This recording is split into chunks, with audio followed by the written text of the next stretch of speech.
Well, there's rarely any warning before a disaster happens, but yesterday emergency crews had special training to be better prepared, and News Channel 15's cameras got an exclusive look at it all from the air. Attention all Lutheran Air personnel, you have a scene request at the Fort Wayne International Airport. With that dispatch, Lutheran Air is in the air. Destination, Fort Wayne Airport. There's been a plane crash. What's important to us is where to land safely and how we can get to our patients quickly enough. News Channel 15 flew along with Lutheran Air, getting an exclusive view of the scene from the sky.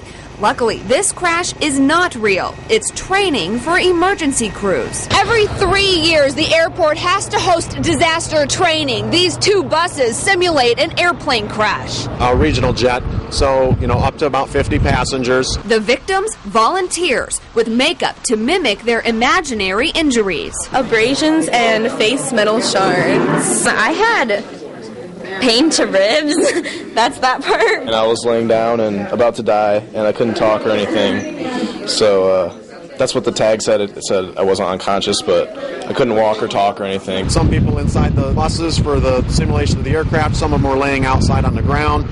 And then the crews actually, when they did the response, had to go through and start figuring out, okay, what level of severity are these injuries? The drill is designed to practice what's called the START triage system. Separating them into 4 different categories: green, yellow, red, and black.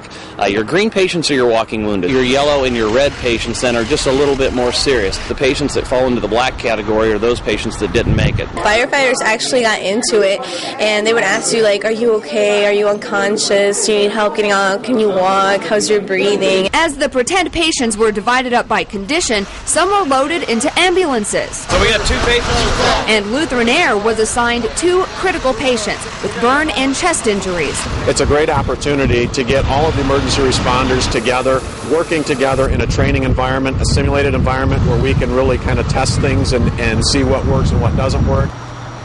A bus full of pretend victims also showed up at the hospitals so the emergency rooms could practice getting a lot of trauma patients all at once.